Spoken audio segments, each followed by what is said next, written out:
프로파운드를 한 이후에 탄력섬유가 탄탄한 물결로 이렇게 연결되어 있는 것을 볼 수가 있었던 거죠.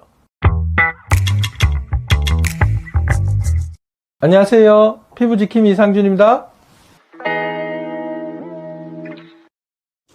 누구나가 나이를 먹습니다. 25세 전후로부터 죽는 날까지 계속 나이를 먹어가고, 나이를 먹어간다는 것은 노화가 일어난다는 걸 의미하고 또 피부 노화도 같이 일어나게 됩니다.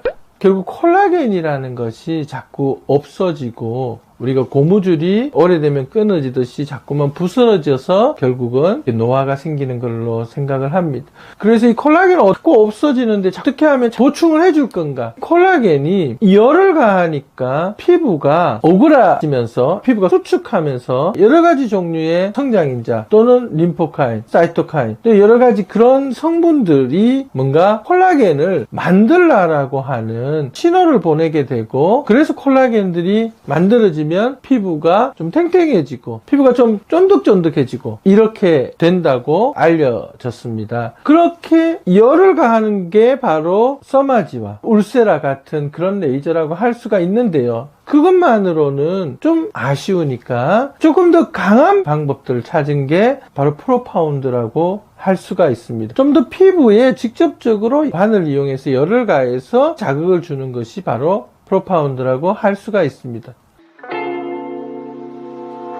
피부는 물 빼고는 콜라겐이 70% 이상을 차지한다고 하죠. 콜라겐이 나이가 들면서 1년에 1%씩 25세 전후로 1%씩 계속 없어져 간다는 거죠. 서마지든 울세라든 프로파운드든 콜라겐을 많이 만들게 하는 것이 결국은 노화를 천천히 가게 하는 거죠. 이 콜라겐이 얼마나 만들어지느냐, 어떻게 만들어지느냐 하는 것이 우리의 주요한 관심입니다. 피부에 물 빼고 콜라겐이 70% 정도를 차지한다고 했죠. 그 말고 또 하나 중요한 섬유가 있습니다. 바로 탄력섬유라는 건데요. 이 탄력섬유가 5% 정도 좀 안 되는 그런 정도의 양이 있는데, 이게 바로 피부가 이렇게 늘어났다가 놓으면 다시 원상으로 돌아가잖아요. 그렇게 만들어주는, 피부의 탄력을 만들어주는 섬유입니다. 그러니까 콜라겐이 전체적인 모양을 만들어주고 덩어리를 만들어주는데, 이 탄력섬유가 바로 그것의 탄력과 탄성을 만들어주는 그런 섬유라고 보시면 됩니다. 이 탄력섬유 또한 피부 노화가 일어나면은 또 끊어지고 이게 부실해지게 되는데요. 그래서 이 콜라겐 섬유, 이 탄력 섬유가 많이 만들어지는 게 중요합니다. 그래서 이번에 저희가 프로파운드를 했을 때 콜라겐 섬유도 많이 만들어지는데 탄력 섬유도 많이 만들어진다는 것을 확인할 수가 있었던 거죠. 그래서 제가 이거를 한번 준비를 해봤는데요. 저희가 이번에 발표한 내용 중에 일부입니다. 이 탄력섬유가 이렇게 또각또각 조각 나 있잖아요. 그런데 프로파운드를 한 이후에 탄력섬유가 탄탄한 물결로 이렇게 연결되어 있는 것을 볼 수가 있었던 거죠. 그래서 이것을 지금 미국 피부과 학회, 즉 AAD라고 하는데요. 이 미국 피부과 학회 컨퍼런스 학술대회에서 저희가 발표를 하게 됩니다. 그래서 탄력섬유가 피부 노화에 의해서 진동처럼 된 것이 다시 이렇게 탄탄한 물결로 만들어지는 것. 바로 이것이 프로파운드에서 시사하는 의미가 크다고 생각합니다.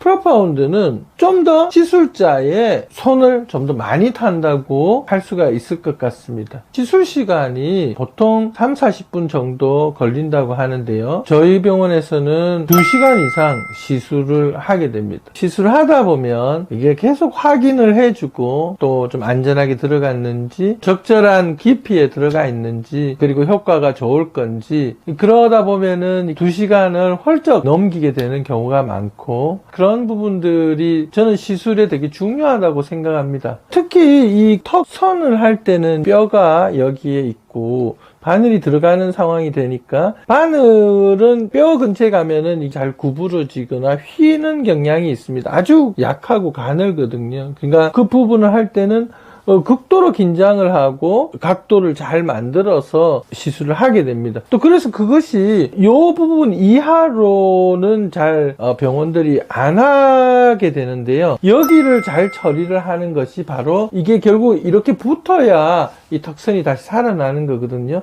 그래서 저는 이 턱선 아래의 처리가 대단히 중요하다고 생각하고 또 거기에 안전하게 하기 위한 시간의 투자가 훨씬 많은 것 같습니다. 또한 이런 과정들을 너무 아프니까 수면 마취를 해야 된다라고 하는데 사실 수면 마취라는 게 아픈 것, 통증을 못 느끼는 게 아닙니다. 기억을 못 하는 거라고 보시면 됩니다. 아니면은 더 많이 재워야 되죠. 더 많이 재울수록 위험도는 커집니다.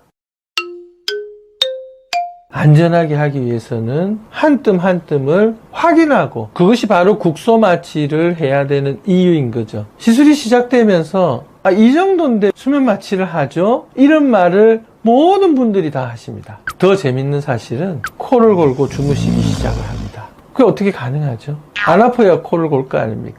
수면 마취를 수면을 해서 수면 마취가 아니고 국소 마취를 했는데도 수면이 이루어지는 거죠. 걱정하지 마십시오. 통증 다들 편안하게 할 수 있습니다.